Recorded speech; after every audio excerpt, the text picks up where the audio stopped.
Hello everyone, welcome back to another educational vlog. This is still about the history of the world. So what is all about Jaiden, the history of the world? For this topic or session today, we are going to be learning about the First World War, symbolizing or relating to the war that is happening in Ukraine right now and Russia. Yeah, so it's just it's the right and the perfect time to discuss about the World War One, as the ongoing war is still going on in Russia and Ukraine. So okay, Jaiden, for your references, can you tell us about your references, please? World War I was a very terrifying and scary time. World War I was filled with violence and very scary things. Humans had to move all the way to other islands and countries to avoid this violence. So, this is the book where I get my references from. The encyclopedia. It is full with such amazing facts and exotic things to know about. Now, I'm going to talk about World War I. World War I is a very miserable, terrifying, and scary time. It is filled with violence and very scary moments and times. That time, there was many violence and more people had to move around. Sadly, not a lot of women can fight, and it was pretty sure that no women can fight that time. Only men. And it was pretty exotic, but in a bad way. I'm going to tell you about the World War I now. World War I started in 1914. On one team was Britain, France, Belgium, aka Belgium, and Russia. On that team, that we'll call the Allies. And on the other team is Germany and Austria. Soon, many other countries joined. That time, in the World War I, many violence was caused in the northern part of France, which is pretty much the opposite of Paris, because Paris is a bit more, it's a bit down. Paris is the capital, of France. It just reminds me of Disneyland, even though I haven't went there. It was a very sad and miserable time for them, and most of them died. Millions of people died even. Buildings were destroyed. People were filled with blood all over them, and they were suffering from all that pain. It was a time to not joke around with. So it ruined other people's lives and moments to enjoy themselves with a bonding time. Bonding times did not happen everywhere. Most people have cried and felt so guilty about the people who were fighting for their own. They were fighting for the world and for the world to have peace. Just like Jesus, who went into Jerusalem riding a donkey, not like a horse, who is symbolizing himself that he has an army. He is strong and powerful. Even though he is strong and powerful, he is our God. He is an amazing person, and he would never let us down. He is not a person. He was a person, born by Virgin Mary, Mama Mary, yeah. Yeah. Now I'm going to explain what happened in the World War I. So that time, there would be deep dugouts, and those deep dugouts would be called trenches. Trenches are the places that the soldiers used to take rest, craft new weapons, and give themselves some energy. So, trenches are very big hallways that are underground and seeable from the pavements or whatever, the flooring. So basically, as I set an example, I will just show you in the book, because it's a very interesting one. And I don't think you have ever seen a style like this before. So here it is. It's on this side, I'm pretty sure, and someone here as well.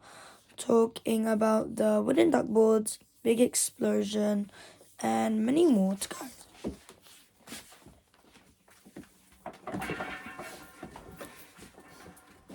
It took them a very long time to build, and the World War One lasted 3 years. It ended in 1917 at 11 o'clock at 8. That time, it was very poisonous, and the feet would always get sore. The mud in the trenches weren't very stable, so sometimes they sank in it. But, as I said, they would get the wooden duckboards so they wouldn't sink in the mud, even though I find that impossible. It was very dirty, and the bases would be filled with barbed wire, which means if anyone went in the trenches, then that means if they would touch the barbed wire, they would be poisoned, apparently, and they would get electrocuted since it's wire. Those trenches were filled with rats, fleas, and lice. Pretty sure lice goes on your hair though, so it is a coincidence.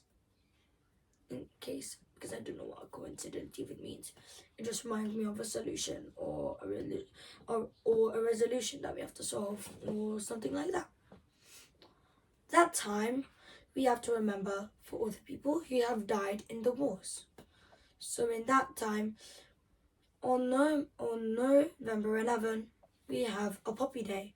We wear a poppy on our shoulders to symbolize for the people who have sacrificed and died in war just for the sake of our lives. So what flower is it that symbolizes? A poppy. A poppy. And what color? Red. Red, yeah. I also saw a symbol on the train as well, to be honest, if you have saw it as well. In London, there would be underground trains, not really underground though. And basically, at the front, they had like poppies or kind of stuff. Like, it was real. It was just like a painting. It didn't even look like a painting. It just looks printed that they stuck on the train. But still, poppies are represented everywhere because wars are pretty violent, and we have to remember those who sacrificed for us. Like, if my dad went to war, then, I'd be praying so hard he would survive, because it's very miserable that you lose a family member of your own. And then you have a stroke, and then, you're going to struggle in life without your dad or your mom, because it's just sad to lose one of your loved ones or your members. So now I'm going to explain way more. That time, when they were defending themselves and fighting. In the Germans and Austrians team, they made some poisonous gas bombs. But the bombs weren't very big. They were just poisonous. And they would normally throw them near the British and French trenches. And normally they would get poisoned. Gladly for them, they wear the masks that would keep them away from the poisonous gas. So when they were inventing new items or things to use to fight in the wars,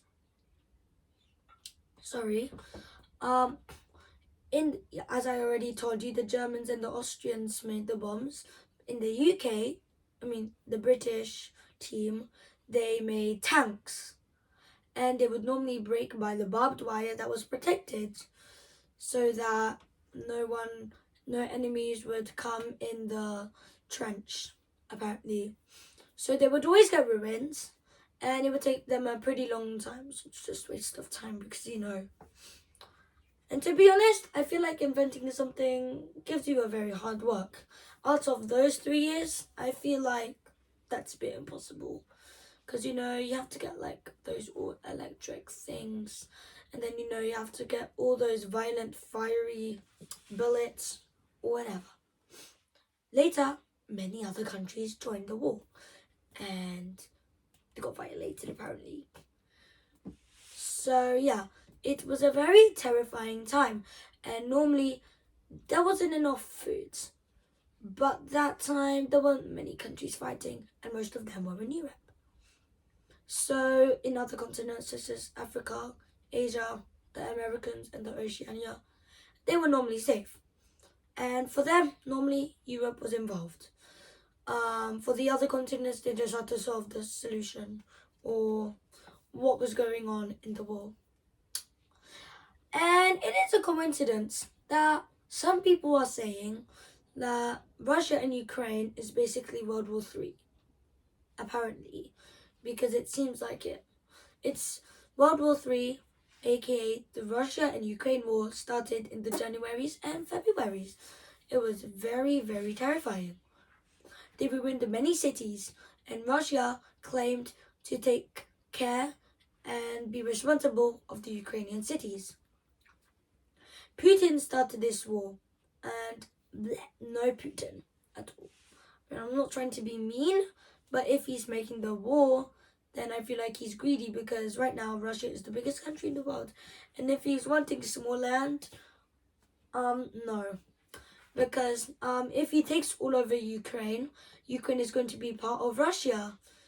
And yeah, Ukraine wouldn't exist anymore, even though Ukraine speaks Russian, I'm pretty sure. On the news, it told me that.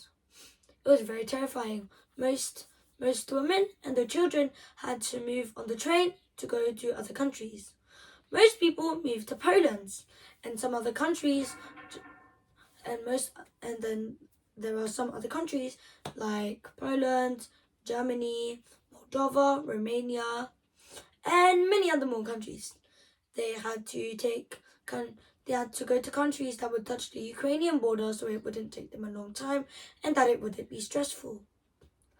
Most men had to fight, and on the newspaper it said that a woman offered to fight from this war. The Russian bullets were very scary. The good thing for Ukrainian soldiers was that they kidnapped some Russian soldiers and they were claimed to death. Apparently, more than 10,000 soldiers died in the Ukrainian war, which is very miserable. It hasn't been proved, but someone told me that, apparently. So yeah, that's what I want to explain. And there's way more coming up. This is not the end of the video. I just want to say that the next topic may be World War II. So this is the end of the video, and I hope you enjoy. I hope you learned something, and I wanted to do this because it relates to Russia and Ukraine. If Putin is watching this, I am going to be shocked because, yeah, he would be normally focusing on his war right now, so I don't think he would be watching. But anyway, guys, I hope you enjoyed watching this video about the World War I. I hope you learned something and that you can know about more of history of the world. I hope you have a good day with no interruptions, kind of, in your life, and no troubles will come into you. Have a good day. Thank Bye. you, guys. Please don't forget to like, subscribe, and Yeah. share. And watch out again for the next educational blog of I Jaiden made these posters back in 2020. about the history of the Londoner's world. blog. It will be the World War II.